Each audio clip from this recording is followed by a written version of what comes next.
Hey everyone, if you're gearing up for the German B1 speaking test, you know that whole planning something together task can feel, well, a little stressful. So today, we're going to break down a super common topic, planning a group trip or Gruppenreisen. I'm going to show you exactly how to handle it so you can walk into that exam feeling totally confident. Let's do this. So this is the million-dollar question, isn't it? It feels like you're trying to juggle grammar, new words, and an actual conversation, all at the same time. But you know what? The good news is there's a formula for this part of the test, a really clear one, and we're going to walk through it together step by step. Okay, so here's our game plan. First, we'll get a handle on what the challenge is all about. Then, we'll tackle the two big parts, your solo speech and then the dialogue with your partner. After that, I'm going to give you a toolkit of essential phrases, and we'll wrap it all up with a simple strategy for success. Sound good? Okay, so here's the deal. The whole task is split into two main parts. First, you get to speak all by yourself about your opinions on group travel. Then, you'll team up with your partner to actually plan a trip, so it's testing both how you express yourself and how well you can work with someone else. And you know the best part about this whole thing? It's super predictable. The structure is always the same. Once you know the path, all you have to do is follow it. There are no surprises, just a clear list of things you need to talk about, which makes getting ready for it so much easier. All right, let's dive into part one, the monologue. This is your moment. You get about 1 to 2 minutes to just talk. The examiner gives you a topic, and your job is to give a clear, structured, and personal answer. And this is that clear path I was telling you about. The examiners will literally hand you a list of points you need to cover. So just think of it as a checklist. Your one and only job here is to make sure you tick every single one of these boxes. If you do that, you are already well on your way to a fantastic score. So when it comes to point 2, the pros and cons, you don't need to write a whole essay. Simple, clear points are perfect. For the pros, you could say things like, you're not alone, or it's usually cheaper. And for the cons, well, you have to compromise sometimes. That's it. That's a perfect way to check that box.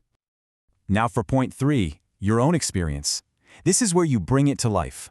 A really simple sentence like this one. I once did a group trip with my friends. We were at the sea for 3 days is absolutely perfect. It's concrete, it's personal, and it answers the question directly. And to tick off that final box, your future plans, just keep it simple and direct. In the future, I'd like to travel in a group again, maybe to a big city like Berlin or Hamburg. And boom, you've hit all 4 points. Monologue, done. All right, solo part's over. Now it's time to team up. Part 2 is the dialogue, where you and your partner actually plan that group trip. The focus here totally shifts to interaction, to negotiation, and to making decisions as a team. And guess what? Just like before, there's another checklist for you to follow.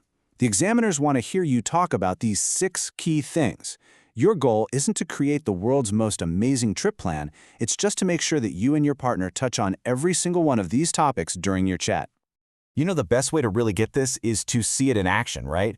So let's eavesdrop on a model conversation and see exactly how 2 speakers work their way through this checklist and make it sound like a natural, easy chat. Okay, look at how this kicks off. Speaker A just asks a super simple question to get the ball rolling, and right away, that covers the first point, where. Speaker B immediately jumps in with an idea, and just like that, item number 1 is checked off, and the conversation is off to a great start. What's really important here is the flow. See how Speaker A agrees? That's awesome for teamwork. And then they immediately pivot to the next item on the checklist. How long? This shows you're not just waiting for your turn to talk, you're actively trying to move the plan forward.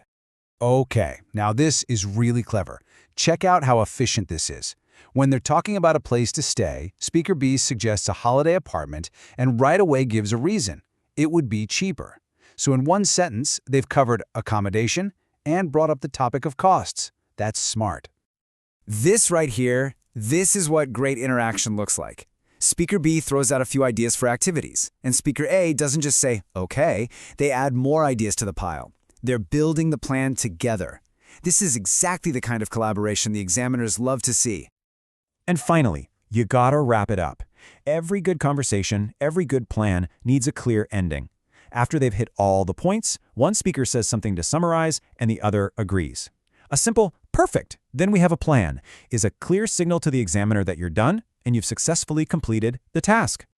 So you might be wondering, how do you make your conversation sound that smooth and natural? Well, there's a secret weapon. It's called Redemittal. These are basically little conversational phrases that give your chat structure. Think of them as your dialogue toolkit. Let's look at a few of the most important tools in your toolkit. If you want to make a suggestion, you can say, Ich schlage vor. To agree, a simple Einverstanden works great. And to bring your partner into the conversation, just ask, Was meinst du? Using these phrases shows the examiner you can actually have a conversation in German, not just translate words in your head.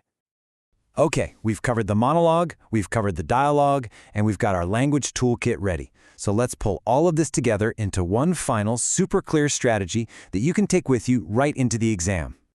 So when you walk into that exam, here's what you need to remember.